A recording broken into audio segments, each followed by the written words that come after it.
Hey, what's going on, guys? It's the DL here, and I'm bringing you another video. It's not going to be so much about the gameplay, but more about the recent Black Ops 2 trailer that just came out.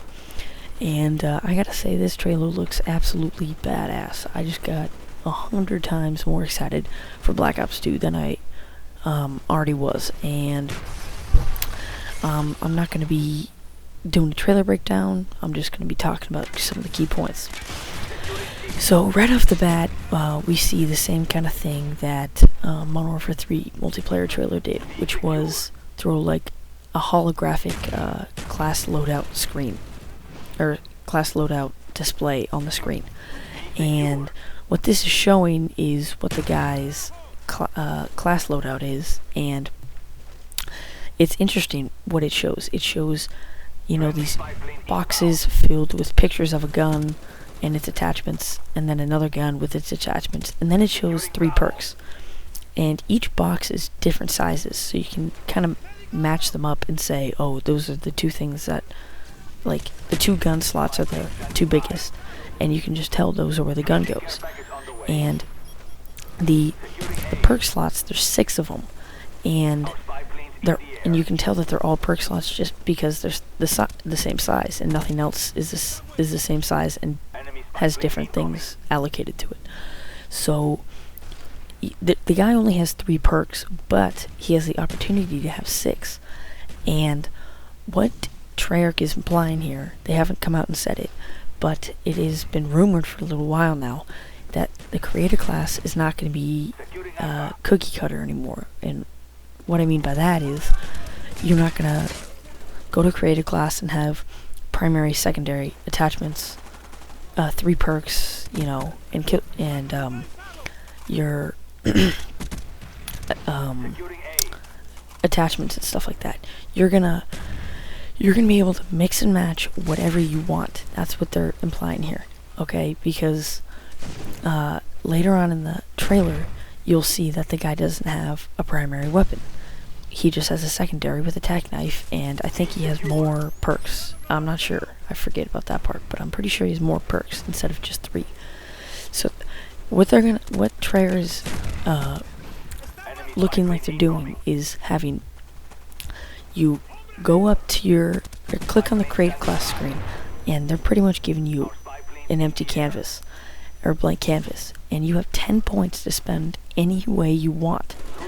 Now, it's not like you can have like 4 grenades. They're gonna give you a cap on 2, but they're gonna give you like such a wider range of options that it's just gonna make the game so much more immersive, and every class loadout is really gonna be tailored to what kind of player you are.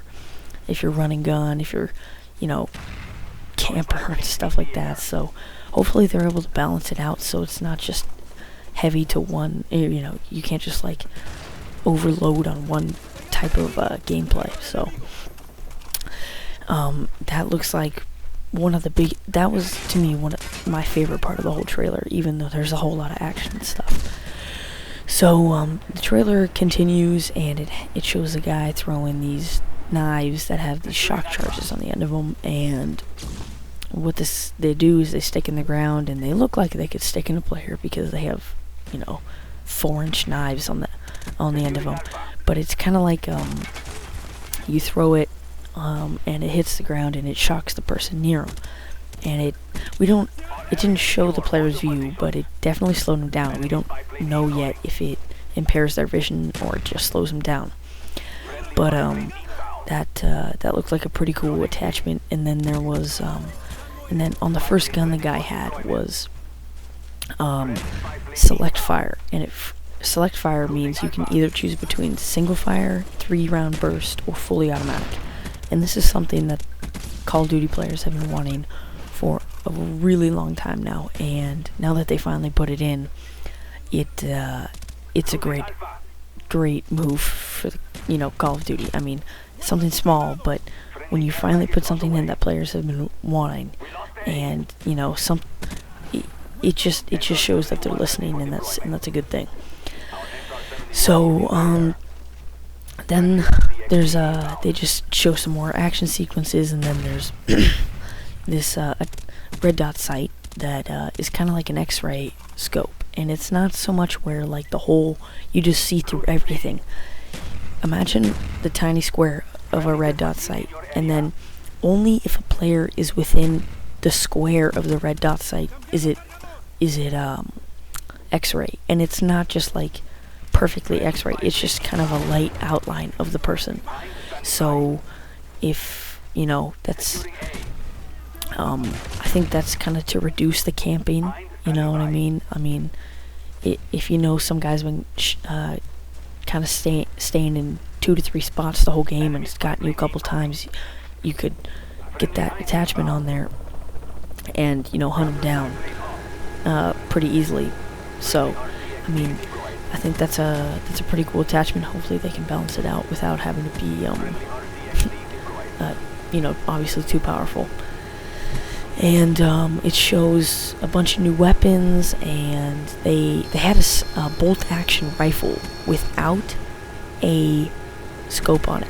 And if you played World at War, the sniper scope was an attachment. And to be honest, I like that, because the bolt action rifles were a blast to use, because you weren't restricted to these, you weren't restricted to long range gameplay if you didn't know how to quickscope. And with bolt action, you just use the iron sights, and you could, not run around, but you could have, mid-range game, or all interactions, and you could still win the gunfights. It was so much fun to use those, and I think that's a really cool thing to have.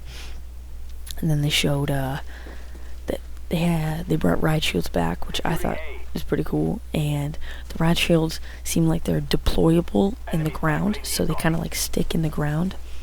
And then instead of shooting over them, they have this little eye slot that you can shoot through.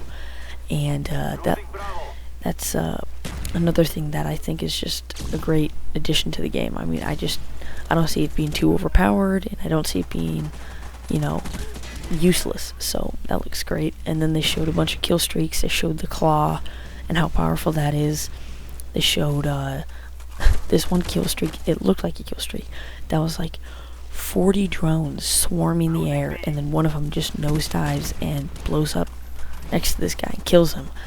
And it just looked absolutely insane. So hopefully they can explain that and make that balanced, because there's everyone loves and hates a overpowered kill streak. So and then they showed some other guns. This automatic shotgun that looks like the next AA-12, and what looked like to be another tactical insertion, which I don't really have a problem with as long as they can keep the boosting under control, which they've been able to do with Modern Warfare 3. So all in all, I think the trailer went really well. Honestly, I wasn't too excited for Modern Warfare 3. It was the third installment in the series, and I was like, what else could they do with this? And for Black Ops 2, it looks like they've really amped it up. So I hope you guys enjoyed, and I hope you guys are excited as I am for this next Call of Duty. I'm pretty sure I wind up 34-4. Alright, see you.